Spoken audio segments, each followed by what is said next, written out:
Không đâu thả. Ngủ.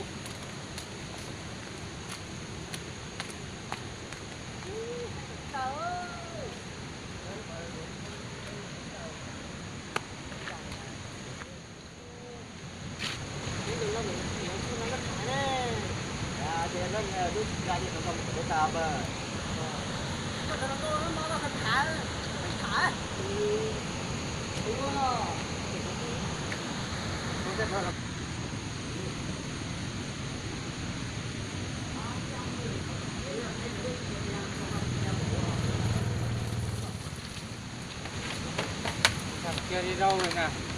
Nhiều số chơi đâu rồi nhỉ? Xe nào? Con này. Anh biết giờ Hà Nội à?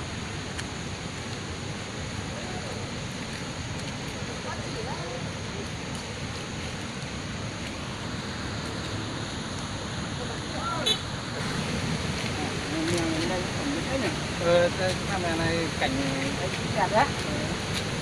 Anh em mình đi hỏi nói là xe đâu? Ở đâu đấy đâu? Đây này kia. Ở đâu á? Ở đây trên kia. Trên nào? Trên này. Để con đánh nhau. Không em không ạ. Không à? Để con gái không? Không có. Đùa. Có chuyện gì đó hả? Đó. Là anh ạ. Mấy thằng này nó đánh em ạ. Chơi luôn. Chơi luôn. Thế này, kia ta.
Gì mưa phải mơ luôn đi một giây thôi như còn vó mà nó có rồi có tôi đâu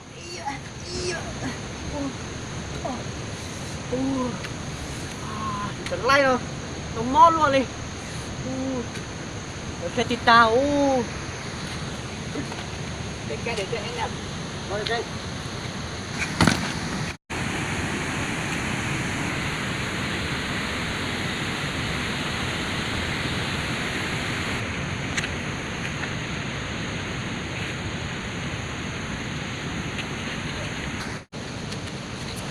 đâu thấy không để coi này để anh lo được không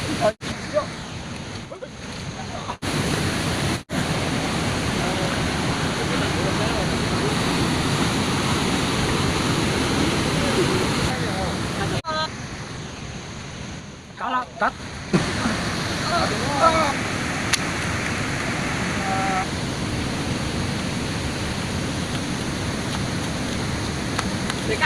để ca sao không này đây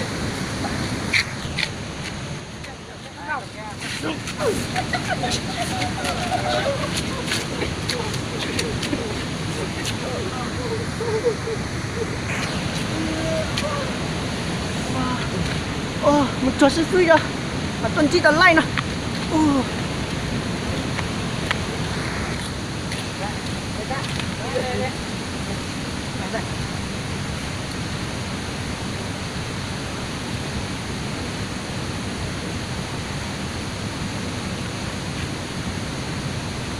Theo. Nó là bấy lưu vô. Nghe là sao?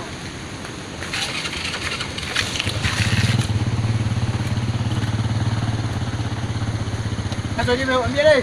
Đó, đi về đây, một cái khó cho.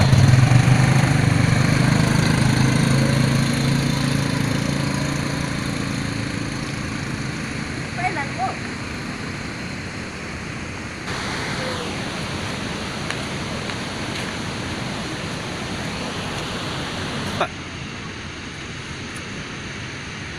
khao chỉ cần võ tôi không có đánh tôi là gì đó vô đi do tôi mới kia đi rồi rồi mà lên tàu sao rồi đi dạo gió lên nó chắc thể thôi lên tàu trong con nó mơ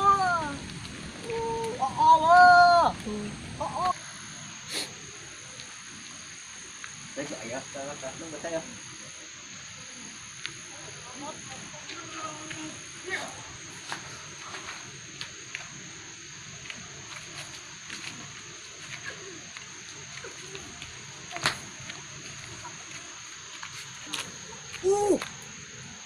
vậy nó nói mà sắp thâu su có đâu đừng trả leo bò su một sai bệnh chó nè chỉ là bác của nè online cũng bệnh chó như tự ta đi à có biết mình dây lưỡi dâu mới kiểuว่าlách mỗi con tàu đi ta nhá sát cờ lách về thì nó chuột tao chăn chui lộc tao đi đi đi chạy nè cháo nè cú sốc con nia nó lên thèn tới ta chơi lấy là ăn nhận tao con lò mới chút lấy là ạt tao chứ nè chỉ tao nói lấy khó thế cú tụi nói lấy cú bê cho lấy một tiếng thôi một chế bê cả vó bây giờ nó có tụi lấy bê